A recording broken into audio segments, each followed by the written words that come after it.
Hello বন্ধুরা, আপনাদের একটা বিশেষ সংবাদ দেওয়ার জন্য হাজির হয়েছি। ভিডিওর থাম্বনেল দেখে আপনারা নিশ্চয়ই সেটা বুঝে গেছেন। তো প্রথমেই ইউটিউবকে অসংখ্য ধন্যবাদ জানাই, কেননা ইউটিউব না চাইলে এটা কখনোই সম্ভব হতো না। এবার সরাসরি চলে আসি আসল বিষয়। আমার এই বুদ্ধির খেলা চ্যানেলটি মোটামুটি ৮ মাস আগে ডিলিট হয়ে গেছিল। আমি ভীষণ ভেঙে পড়েছিলাম, বাচ্চাদের মতো হাউমাউ করে কেঁদেছিলাম। খাওয়া দাওয়া, ঘুম সবকিছু চলে গেছিল। ইউটিউবকে মেইল করেছিলাম, কিন্তু ইউটিউব থেকে কোনো সদুত্তর পাইনি। তারপর কিভাবে চ্যানেল ফেরত পাওয়া যায় সে নিয়ে একটার পর একটা ভিডিও দেখতে শুরু করি। কিন্তু যখন ভিডিওর নিচে কমেন্টগুলি পড়ি তখনই হতাশ হয়ে যায়, কেননা সেখানে সকলের একটাই কথা যে তারা তাদের চ্যানেল ফেরত পায়নি।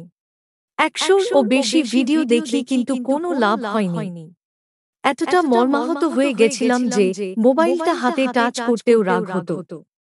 ইউটিউবে দেখা বন্ধ করে দিয়েছিলাম। আমি আমার আল্লাহকে খুব বিশ্বাস করি।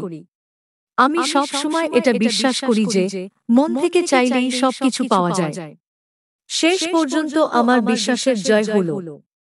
আমি আমার এক ভাইয়ের সহযোগিতায় ডিলিট হয়ে যাওয়া চ্যানেল ফেরত পেলাম। এটা গল্প নয়, সত্যি।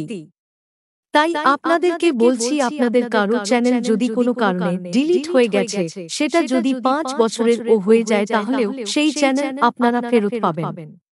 আমি কিভাবে আমার চ্যানেল ফেরত পেলাম তা যদি আপনারা জানতে চান, তাহলে আমার চ্যানেলটা সাবস্ক্রাইব করে রাখবেন এবং আমাকে কমেন্টে জানাবেন। আমি পরবর্তী ভিডিওতে সেটা বলে দেব। প্রসঙ্গত উল্লেখ্য, ইউটিউব কোনো মেইলের সদুত্তর না দিলেও চ্যানেল ফেরত দেওয়ার পর একটা মেল পাঠায়, যেটা আমি আপনাদের স্ক্রিনশট করে দেখিয়ে দিচ্ছি। ধন্যবাদ বন্ধুরা।